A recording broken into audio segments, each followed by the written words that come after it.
કેમ કે આ એ જ અમેરિકા છે અને આ એ જ અમેરિકનો છે કે જેણે જાપાનના હિરોશીમા અને નાગાસાકી નામના બે શહેરોને અણુબોમ્બ મારી અને તબાહ કરી નાખ્યા હતા. નમસ્કાર દર્શક મિત્રો, હોટલાઇન ન્યૂઝમાં આપનું સ્વાગત છે.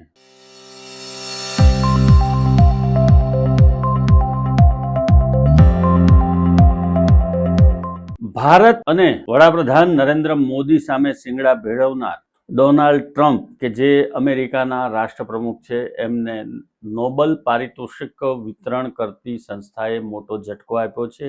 એમને નોબેલ પારિતોષિક 2025 આપવામાં આવ્યો નથી, જેને માટે તેઓ તલપાપડ હતા અને જગત જમાદાર થઈને સમગ્ર વિશ્વમાં પોતે જ શાંતિ ફેલાવનારા હોય અને પોતે જ શાંતિ દૂત હોય એવું ચિત્ર ઊભું કરનારા ડોનાલ્ડ ટ્રમ્પને આ લપડાક પડી છે. મિત્રો, આ વર્ષનો જે નોબેલ પારિતોષિક છે, શાંતિ માટેનો નોબેલ પારિતોષિકનું જે એલાન કરવામાં આવ્યું છે, એ વેનેઝુએલાના મારિયા કોરીના મચાડોને આ નોબેલ પારિતોષિક આપવામાં આવ્યું છે. વેનેઝુએલાના એક અગ્રણી રાજકારણી હોવા ઉપરાંત તેઓ વિરોધ પક્ષના નેતા છે. તેઓ દેશમાં લોકશાહી અને પરિવર્તન લાવવા માટે તેમના પ્રયાસો કરી રહ્યા છે. મારિયા કોરીના મચાડો જે વેનેઝુએલાના એક અગ્રણી મહિલા હોવા ઉપરાંત જે સતત પ્રયત્ન કરે છે, તેઓ 7મી ઓક્ટોબર 1967ના રોજ વેનેઝુએલાના કારાકાસમાં એમનો જન્મ થયો હતો અને તેઓ એક ઔદ્યોગિક એન્જિનિયર અને રાજકારણી પણ છે. હાલમાં તેઓ વેનેઝુએલામાં વિપક્ષ નેતા તરીકે ફરજ બજાવે છે. વેનેઝુએલા નામના રાજકીય પક્ષના રાષ્ટ્રીય સંયોજક છે. વર્ષ 2011થી 2014 સુધી વેનેઝુએલાની નેશનલ એસેમ્બલીના ચૂંટાયેલા સભ્ય તરીકે તેમણે સેવા આપી હતી. વર્ષ 2023ની વિપક્ષી પ્રાઇમરી ચૂંટણીમાં તેઓ 92% વોટ સાથે જીત્યા હતા. તેને કારણે તેઓ રાષ્ટ્રપતિ પદના મુખ્ય ઉમેદવાર તરીકે પણ ઉભરી આવ્યા હતા.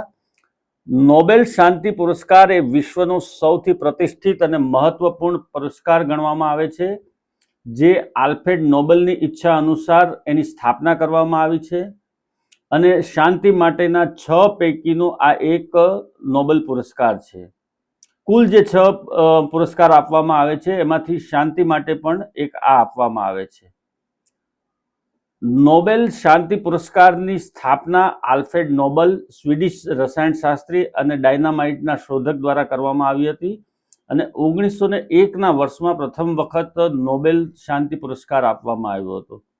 આ પુરસ્કાર દર વર્ષે એવી વ્યક્તિ અથવા સંસ્થાને આપવામાં આવે છે જેણે રાષ્ટ્રો વચ્ચે ભાઈચારો વધારવા, સ્થાયી સેનાઓને નાબૂદ કરવા કે ઘટાડવા અને શાંતિ પરિષદો યોજવા કે તેને પ્રોત્સાહન આપવા માટે સૌથી ઘનિષ્ઠ પ્રયાસો કર્યા હોય અને શ્રેષ્ઠતાથી પણ વધુ શ્રેષ્ઠ કાર્ય કર્યું હોય. નોબેલ શાંતિ પુરસ્કાર 2024માં જાપાની સંસ્થા નિહોન હાન્ડાક્યોને આપવામાં આવ્યો હતો. આ સંસ્થાનું હિરોશીમા અને નાગાસાકી પરના પરમાણુ હુમલાથી બચી ગયેલા લોકોનું સંભાળ અને પરમાણુ શસ્ત્રોના વિરોધ માટે કામ કરે છે. જ્યારે 2023માં આ પુરસ્કાર ઈરાની માનવ અધિકાર કાર્યકર્તા નરગિસ મોહમ્મદીને આપવામાં આવ્યો હતો.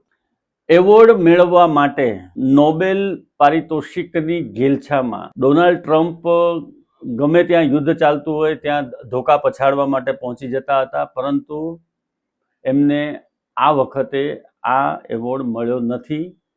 ચોક્કસપણે એમને હાથ નિરાશા લાગી છે અને આવનારા દિવસોમાં પણ એની જે નીતિ રીતિ અને બોડી લેંગ્વેજ છે એને જોતા એને કોઈ પણ દેશમાંથી મતદાન થાય અથવા તો જે જ્યુરી પેનલ હોય એ લોકો એને પસંદ કરે એવી કોઈ જ સંભાવના નથી.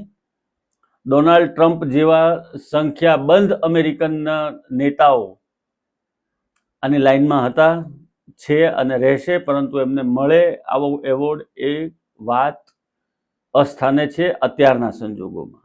કેમ કે આ એ જ અમેરિકા છે અને આ એ જ અમેરિકનો છે કે જેણે જાપાનના હિરોશીમા અને નાગાસાકી નામના બે શહેરોને અણુબોમ્બ મારી અને તબાહ કરી નાખ્યા હતા બીજા વિશ્વયુદ્ધ દરમિયાન. અને હવે લોકો રૂપિયાના જોરે, દંડાના જોરે જગત જમાદાર બનીને ગમે ત્યાં ધોકા પછાડતા ફરે છે, પરંતુ એમને આ એવોર્ડ મળવો એ લગભગ મુશ્કેલ અને અશક્ય છે.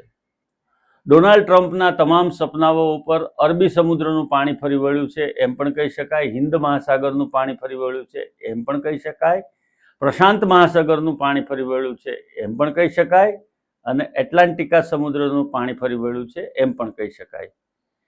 આ તબક્કે સૌથી વધારે જો કોઈ ખુશ હોય તો એ ભારતીયો હશે, કેમ કે ભારતીય પ્રજાની સાથે અને ભારતીય વેપાર ઉદ્યોગ સાથે જે ડોનાલ્ડ ટ્રમ્પે છેલ્લા 3 મહિનાની અંદર કૃત્ય કર્યું છે એ અક્ષમ્ય છે, અને આવનારા દિવસોમાં એના પડઘા હજુ અમેરિકામાં પણ પડવાના છે.